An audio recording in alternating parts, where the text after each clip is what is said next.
Hello there and welcome back to Bloodborne. This time we're gonna be doing another Chalice dungeon. One thing I'll be doing with most of the future episodes for this Let's Play is including a video of doing a Chalice dungeon with each proper progression episode. That's because, for the most part, the Chalice dungeons are pretty repetitive, and making each one its own distinct update would get pretty boring, I think.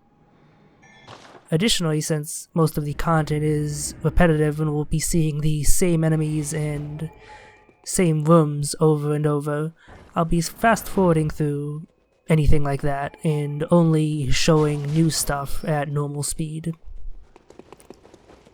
Right away you can see that they've upped the difficulty a little bit by providing you with a Bell Maiden almost immediately. You don't get to this room and deal with her quick, you'll have to deal with a lot more of those red watchers that she summons, and that can be tricky, so you really just want to rush her immediately.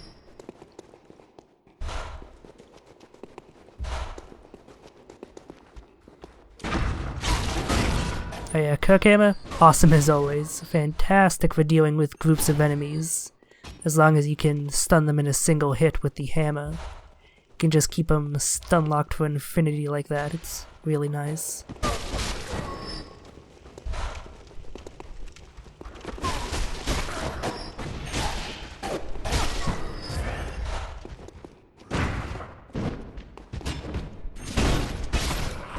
Another bonus of speeding the footage up is hearing the sped up versions of the enemy's wails.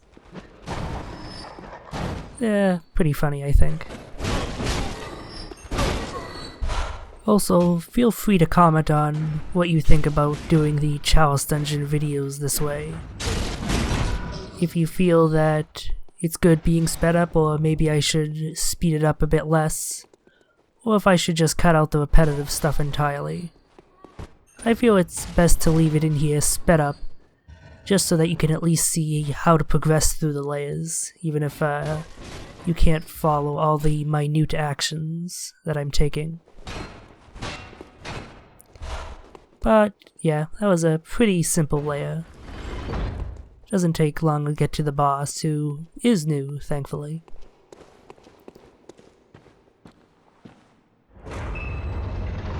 Say hi to the beast-possessed soul. He's a beast that uses fire of all things, although he's still weak to it himself. So fire paper can be helpful if you're having trouble, but overall, he's not that tricky to deal with. He's very aggressive, and his attacks are very damaging, especially if you happen to get caught in those long melee combos of his. But at the same time, those combos are also his greatest weakness, as it is very easy to just dash away and fire off your gun, and more likely than not, even if you didn't specifically time it, you'll manage to stagger him just due to the speed with which he does the attacks in his combo.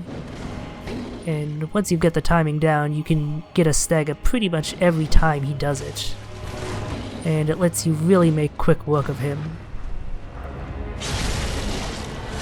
Now, when you get him down to about half health, he'll attempt to enter his second phase, where he's a bit more dangerous, but again, you can take advantage of that, getting a charge attack followed by a visceral attack, really cutting down the time in which he can act during his second phase.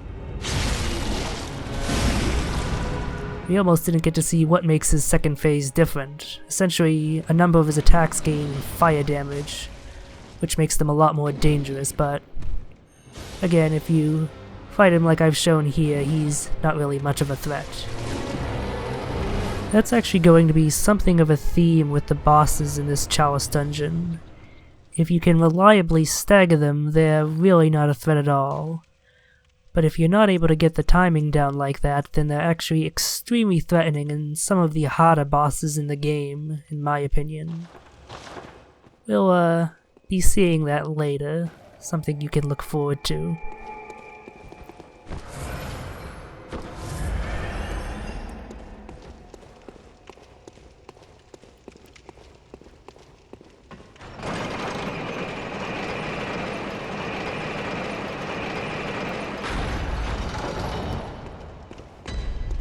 And here we have our first optional area that is between layers, rather than between a layer and its boss. Again, these are very much worth doing, as they'll ensure that you'll have enough materials to make the next Chalice in the line. And sometimes they'll have new content, such as these guys here. These are the Gravekeeper Scorpions, and they're resilient motherfuckers.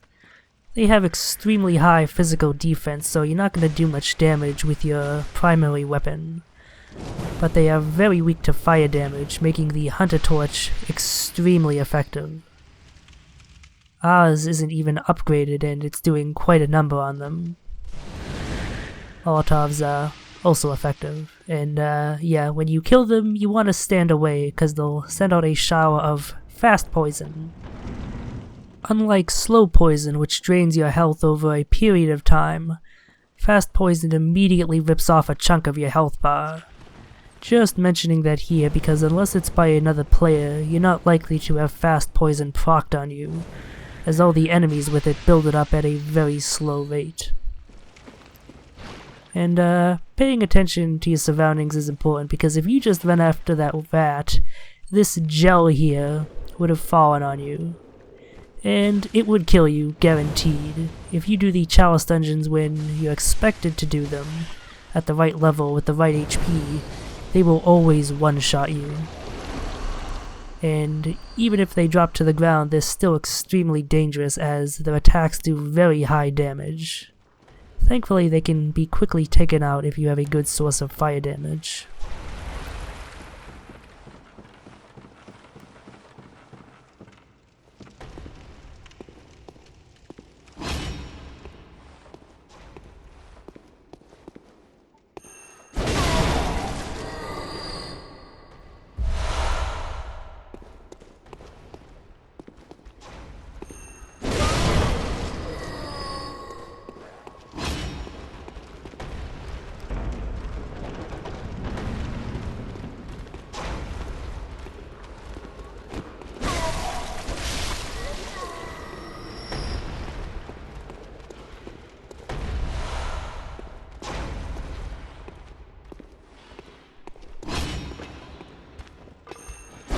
Again, the Kirkhammer is a lot of fun, especially in the Chalice dungeons where you got lots of enemies laying around hoping to ambush you, making them ample prey for its charged R2.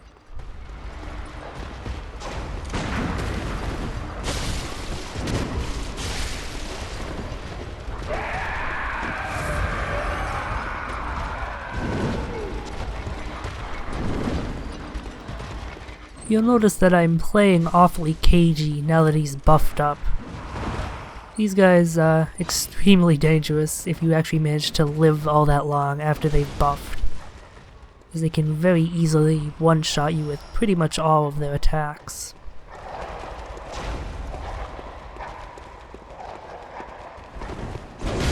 And here we finally get to the upper portion of the room we passed through earlier. Gotta figure out how to lower that drawbridge though, to get to the other side.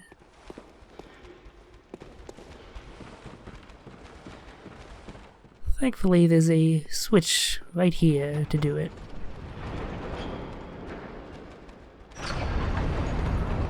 But before we head across there, let's check out this room here, and this is a room I'm familiar with, so I pull out the fire paper because this room is kind of a bit bullshit. There are approximately a fuck ton of enemies in this room, and you'd think it'd be easy to deal with them by funneling through the door here, but that's not really the case. If you try to bottleneck them there, more likely than not one of them will end up hitting you, which will stun you for long enough for the others to hit you and kill you pretty quickly. Especially what with the dogs there, they're extremely quick and aggressive attacks. So your best bet is to take out a few if you can, and then just back off and take them out one at a time. If you do that, you can get through it without too much difficulty.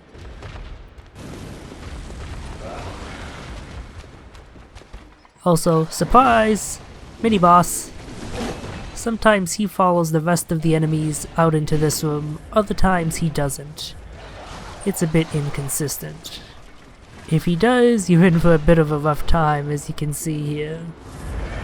But as long as you approach this situation carefully and just lead the enemies back one by one and take them out one at a time, you can manage to get through this.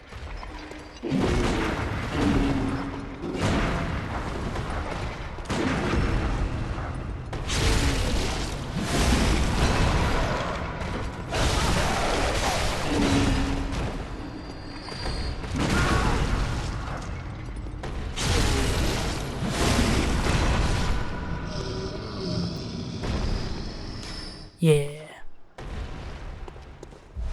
A victory truly well earned.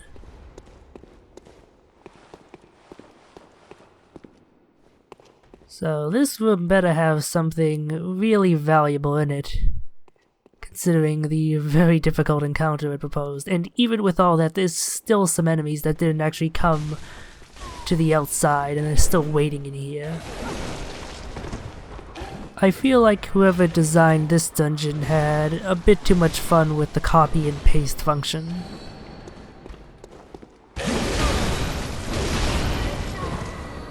But here is our reward in this big ass chest over here. First let's take care of this guy so he can't surprise us.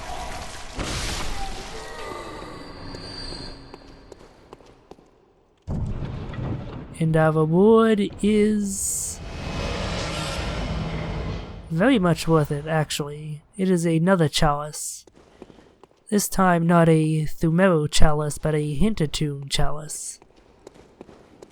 There are a total of 4 types of chalices. One of them being the Pthumerian line, and another being the Hintertomb line. Each line of chalice has its own set of unique rooms that are only located in it, as well as some enemies that are only found in it. So they're very much worth doing. The Hintertomb chalice is especially nice, as it is a depth 2 chalice, like this one here. That means it is roughly the same difficulty and appropriate to do soon. At the end of this dungeon here, we'll get the depth 3 Pthumerian chalice, and it is a huge step up in difficulty. So we probably won't actually do that one for a fair bit. And here we have one of the more annoying enemies in the Chalice dungeon. So annoying that that grave robber there just said, fuck it, I'm headed out of here, I don't want to deal with them. Yeah, those guys up there are the Labyrinth Rite Keepers. They basically do one thing, and that is summon fireballs, 2 in quick succession with a cooldown between each summoning. What makes them so dangerous is the fact that their fireballs do an insanely large amount of damage. If you just run into one, they'll probably do about half your health, and if you happen to dash into one, or hit one while you're moving, it'll probably one-shot you. Add to the fact that they're usually placed in very annoying places like this here where you don't have a lot of room to work with, and usually with other enemies, and you have an enemy that has a very high kill rate, at least in my experience.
And here we have our second boss. Again, another new boss, the Keeper of the Old Lords. The Keeper here is an NPC style boss, meaning she behaves much like the hunters that we have fought, such as Diora or his ally. It also means that she can be staggered and visceral attacked. And like I said before, that staggering is going to be a bit of a theme with the bosses in this dungeon. And that is very much true here. After you attack her, she will almost always follow up with a double melee strike. And if you get your positioning just right, in which you attack her from close range, and then you dash away and shoot immediately, you will almost always land a staggered shot. And you can basically just keep comboing her like that and just drain all of her HP, assuming you don't fail the visceral attacks. When she gets to around half of her health, she will attempt to buff her weapon. Do everything you can to stop her from doing this because, yeah, she becomes way more dangerous and way harder to stagger as you can no longer dash away, as the gout of flame that flies from a sword will prevent you from shooting. So yeah, she made kind of quick work of me once she was in her second phase, so let's try that again. Again, if possible, you want to keep her stun locked, especially once she gets down to half health. If you keep interrupting her, she'll eventually stop trying to buff her weapon, which makes her much easier to deal with. But again, you don't want to be too aggressive, or that will happen. Alright, third time's the charm, lucky number 3. Which I cut out most of, as towards the end of the fight it was basically me just dodging around since I failed to stop her from going into second phase. Not my best performance, and spoilers, but it's not the worst performance I'll be making in this video. As it is, the bosses in this Chalice dungeon are, in my opinion, some of the hardest in the game.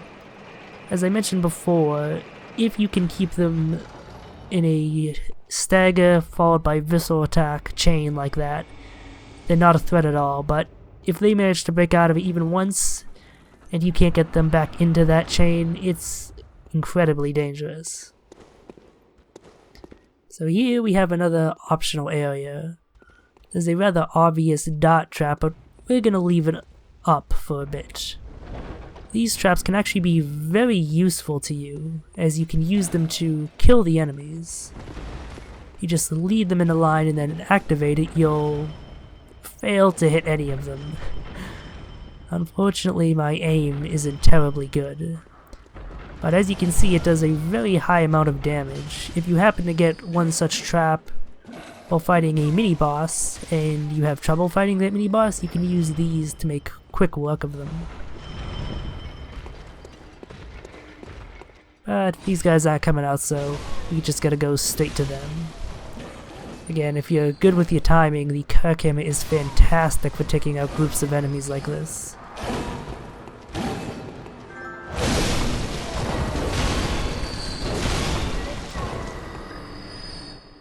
There being a door here is quite convenient.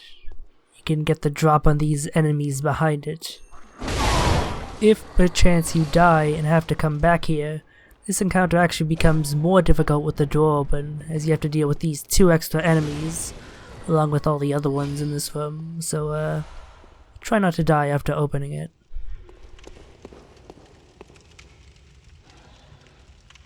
And this guy isn't the most observant, so if you just carefully sneak behind him like so, you can basically deal with him no problem. Something I'm not sure if I've ever directly mentioned is the fact that enemies while staggered will take twice the damage from any other attack you do. So if you're using an especially powerful weapon like the Kirkhammer, it can actually be worthwhile to use a regular attack such as that charged R2 follow-up, rather than a visceral attack. And here we have something straight out of Indiana Jones, a boulder trap. Don't be too hasty with these. If you end up getting hit by the boulder, you almost certainly will die. It does a lot of damage. But it's worth making it past them because they are almost always in front of treasure rooms. This is a type of room we haven't seen quite yet. Sometimes there are enemies in them, sometimes there aren't, but they always contain a lot of the loot. It tends to be loot specific to Chalice dungeons, such as materials for creating other Chalice dungeons. But occasionally you'll find more interesting things. So they are very much worth seeking out.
Again, you don't want to be too hasty with these boulder traps here. Better take a bit of time than rush through and get crushed to death and have to make your way all the way back here. I certainly don't know that from my own experience. No, sir. I hear someone heaving. Oh, hello there. What? Oh, hey. Yeah, say hello to the evil labyrinth spirit. Upon noticing you, it will disappear and attempt to get behind you and backstab you. But if you can avoid that, they're not terribly threatening.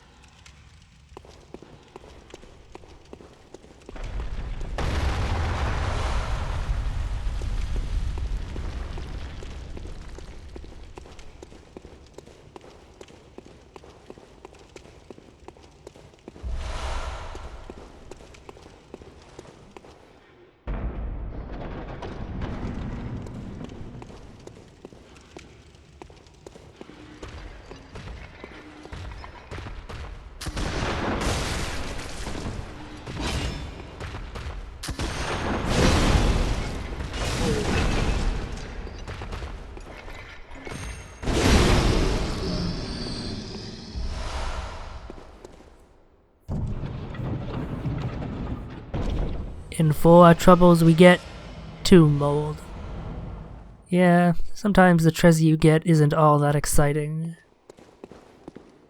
That item in particular is completely worthless to us as it's used in the creation of Depth 2 root chalices, which we won't be doing. We won't be doing any root chalices for that matter, as they are randomized and thus do not contain any unique content. Or at least do not contain any unique content that is not found in the fixed dungeons. For the most part, that is. There are actually a few things that can only be found in root chalice dungeons, but that's pure luck. There's one in particular that's very interesting, but I have never seen or heard of anyone else seeing. It's only mentioned in the official guide, and it's a special type of room in Chalice dungeons which has a boss rush. But again, it's only mentioned in the guide, and I've never heard of anyone finding such a room even after going through many root chalices, so more likely than not, that in particular was something that was probably dummied out by the time of release. Which is unfortunate.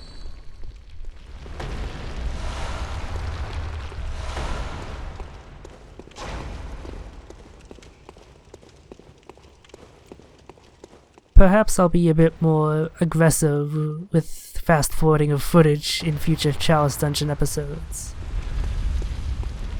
I knew I wouldn't have all that much to talk about, but I didn't expect there to be this little. But it's fine. It is a learning process, after all.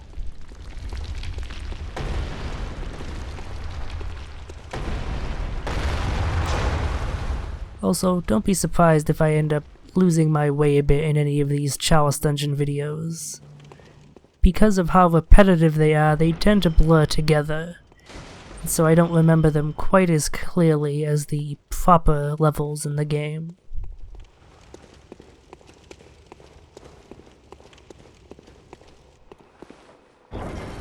But here we've finally made it to the last layer of this dungeon.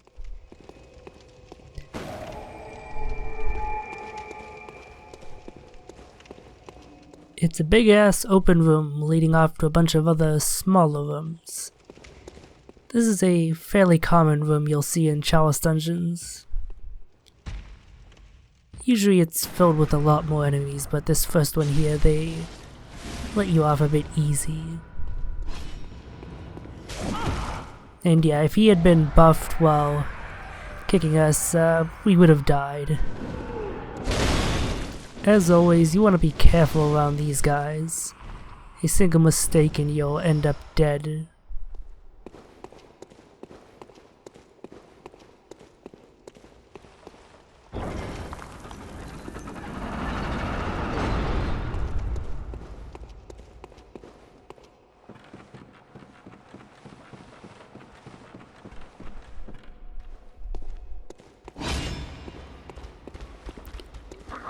If you've been paying attention, you may actually recognize this room. We haven't been in it before, but we have seen it before.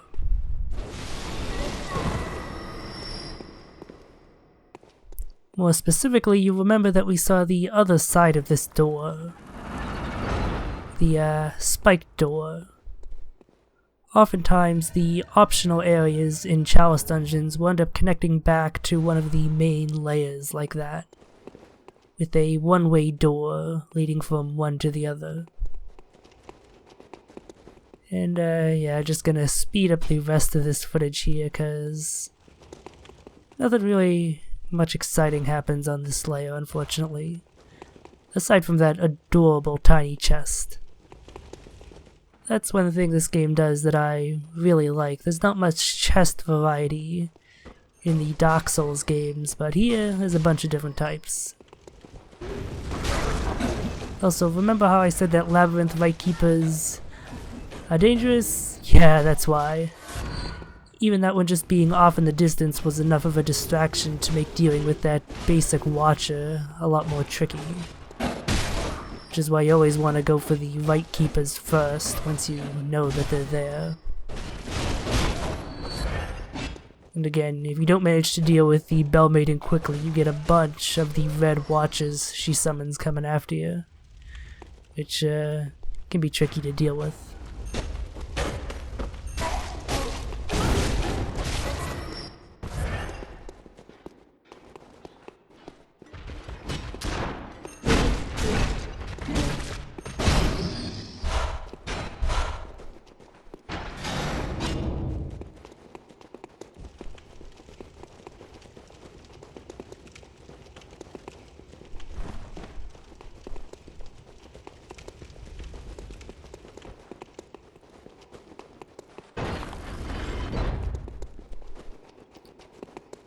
And now we have the third and final boss in the central Pthumerian Labyrinth, and my own personal hell.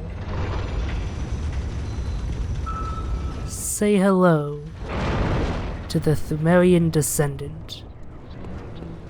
You may remember the central Chalice description, noting that the labyrinths were carved out by these superhuman Pthumerians. And now we get to fight one. Or at the very least, one of their descendants. The Pthumerian descendant mostly attacks with very quick and powerful melee attacks, But don't think that getting away will save you, as he has the perfect counter in the form of that boomerang scythe attack.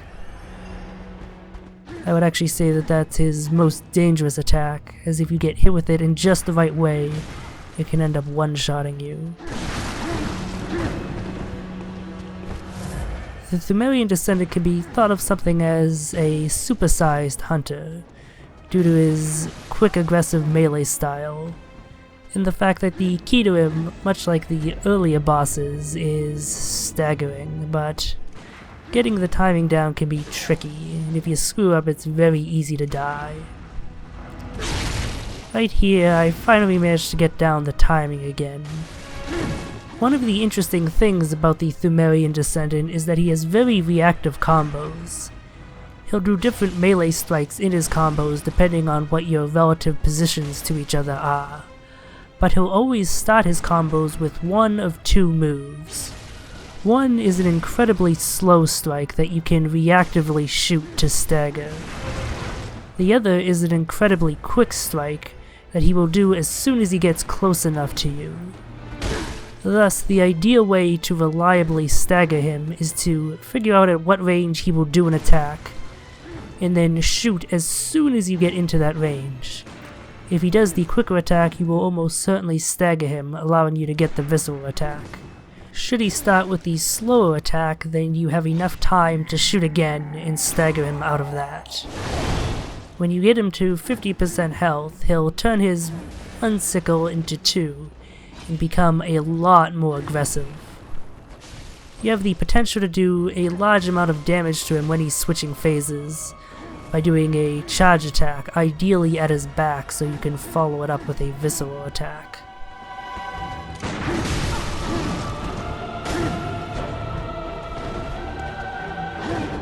His ranged attack gets even more dangerous since he sends out both sickles, and it is very easy to die to it. So you want to stay close to him if at all possible to prevent him from using that move. You can also shoot him to interrupt him at any time. That can also be an effective way to prevent him from using his ranged attack.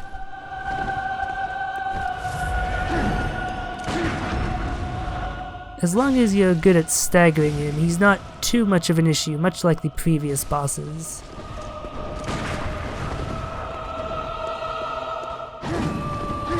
If, however, you're not good at staggering him with shots, or if you miss even one, he'll make very quick work of you.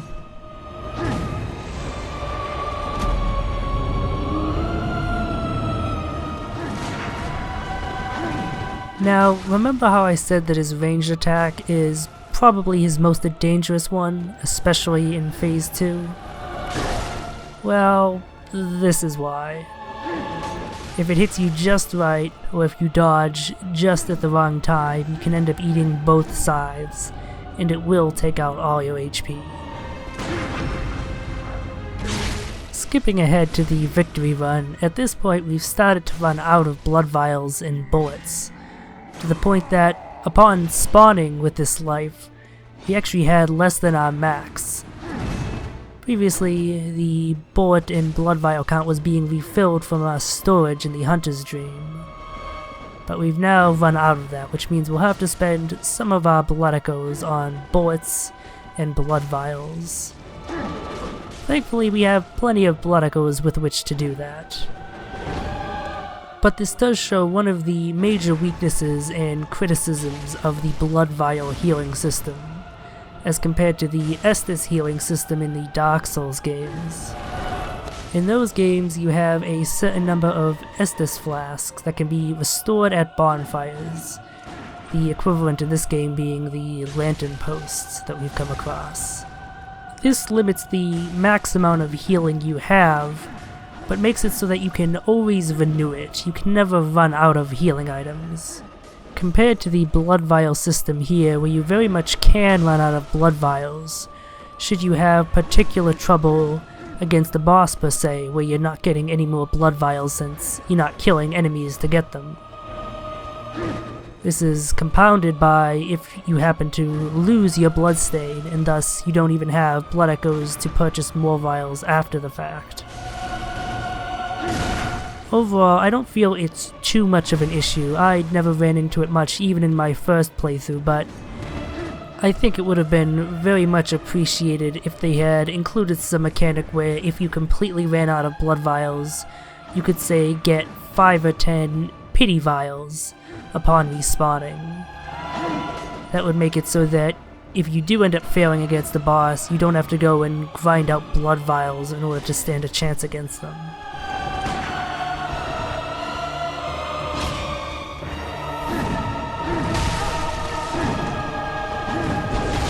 And finally, we managed to take down the Pthumerian descendant. This is probably the worst I'll play in the entirety of this Let's Play, as it is the Pthumerian descendant that I have the most trouble against out of all the bosses in the game.